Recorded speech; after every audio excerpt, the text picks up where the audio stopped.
Michael Fruehling, great to have you here today. We're exploring the emerging trends in cannabis products. Michael, tell me about it. What drove you to pick this topic and introduce yourself? Thanks, Tom. My name is Michael Fruehling. I'm the head of BFS Innovations, which is a innovation consultancy. We do a lot of work with large, well-known consumer products companies, primarily in the open innovation space.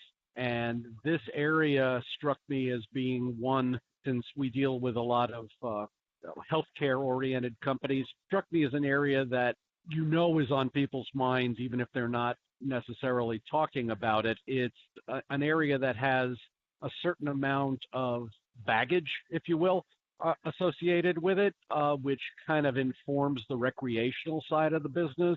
And then there's this whole ethical side of the business on the medical arena and possibly an emerging OTC business over time. I thought that it would be both informational and inspiring to have people who were marketers, folks from a regulatory and a technical standpoint, both outside of the industry, meaning in non-legalized states, as well as folks who are familiar with the business from being in legalized states. Yeah, and I can see that you've got some folks from very large enterprises on down to individual consultants, some folks that look like they've got experience with the FDA. And so it's a diverse group of folks. Help me understand, what's your approach to this? Well, I would think that taking a page out of the Convetted playbook is a good way to approach this one, which is to start broad. So the first theme is about what's the landscape look like in the space, both from a medical as well as from a recreational standpoint.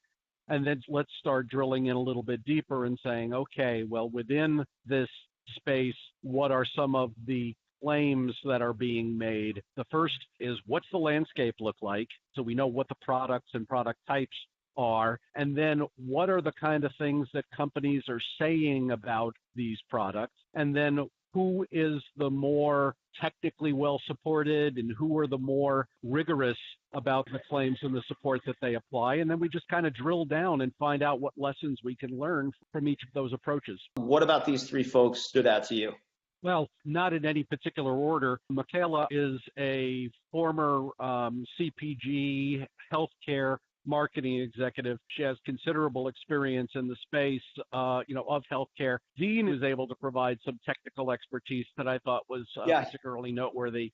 And Cortland is very much living in the middle of everything from a business and or regulatory standpoint. So he's very up on what's the pulse of the industry in terms of the FDA accepts a submission. What does that mean? And what does it portend? The thing that I thought was pretty fascinating in the area of recreational products, it seems if you can find a form that you can plug in, CBD or THC into, a company's probably done it or is working on it, ranging from food and beverage types to candies, confections, to, you name it. And that's pretty much what I would have expected. But when somebody lays out a list that's about the length of your arm about what types of products and forms there are out there, this is just kind of confirmation of what I expected. Whereas in the medical arena, while there are still a lot of forms ranging from tinctures to oils and essences, the processes for creating these products are much better defined, but it's still kind of an open question as to how do you regulate the quality control associated with these products, that there aren't any, organisms or any foreign substances in there. That's still a mystery to me as to how they can keep those things under control, even though they're in a dispensary setting. Yeah, it makes perfect sense. How do you maintain quality on something biological? Yeah, I mean, folks are realizing that this is a real industry, and over a period of time, you're more than likely going to have major players that are going to be achieving real scale and are going to be distributing across different states and being able to capitalize on economies of scale and efficiencies. Here you had Emily Kyle said edibles. Just about any food or beverage product you can think of has a cannabis-infused alternative. Yeah, very true. The thing that Emily also pointed out is that discrete is kind of the operating phrase here, particularly if it's THC, I imagine. If it's something that you're looking to consume and you don't have to, for lack of a better expression, light up a blunt in somebody's face, to having something that you can kind of slip under your tongue or a gummy or something like that is a more discreet way of experiencing the product. And then Dean points out it can actually be used to augment other products. In Colorado with Blue Moon, they were starting to brew alcohol beer using cannabis. Yeah, I thought that was, I just chuckled when I saw it because, it's essentially a loophole that you're able to create a effect for a consumer, but you're not going to be, you don't have to bring in the regulators to deal with the alcohol side of the equation.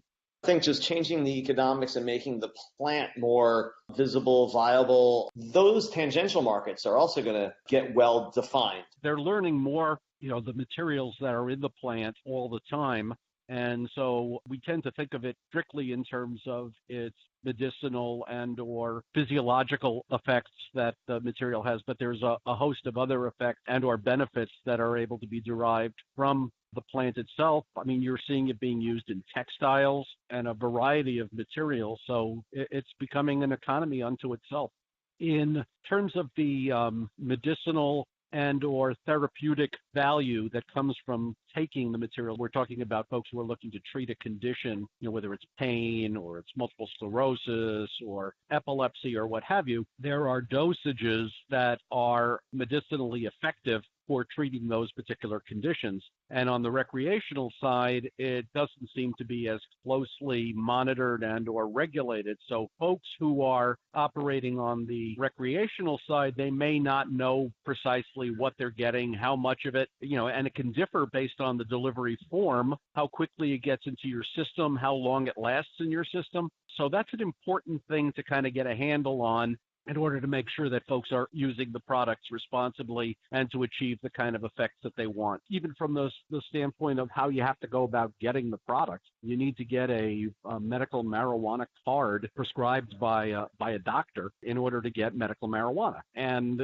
from a recreational standpoint, you don't need to do that. You just go into a store that sells the products and you can go buy them. And then within the medical area, they're more closely describing for you, because you're going to be under a prescription, you need a 5 milligram dose 3 times a day. It's more like regular medicine dispensing, as you and I might be most familiar with it. Right now, since this is being managed largely on a state-by-state basis, and in the United States in particular, the federal government is still treating this as an illegal material for the most part, and then you have on a state-by-state basis rules for how you can sell product legally within those states. Basically, it's a developing playing field. How do you go about distributing products, transporting products? Which kind of products can you own? How much of it can you own? What are the rules in the workplace for using and or having this material in your system? To my understanding, the FDA hasn't accepted any medical applications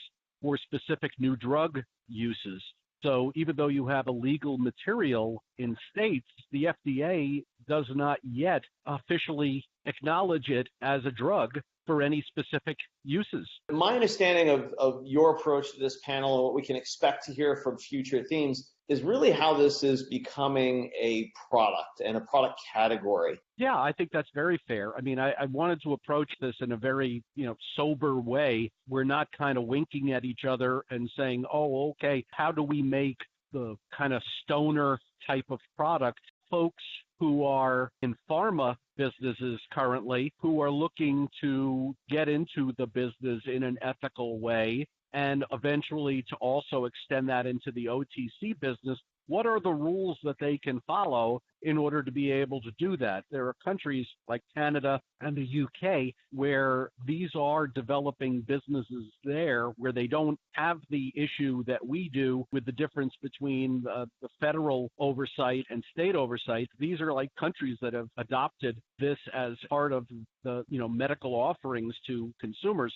So we have to figure out our unique path in order to make this work, not just for the businesses that exist today, but for the businesses that would be looking to emerge in the not too distant future. Where are you going next, Michael? It sounds like you were going to explore the various value props and technical solutions out there. Is that right? Yeah, the near term is to focus on who's out there doing the best job of representing things on the ethical side or on the medical side as well as on the recreational side. Who would those parties be and what would be the kind of behaviors or the practices that they're following that we should hold up as being something that others should emulate? Great, Michael. Well, look forward to those conversations on next themes. Take care. Thank you, Tom. Take care.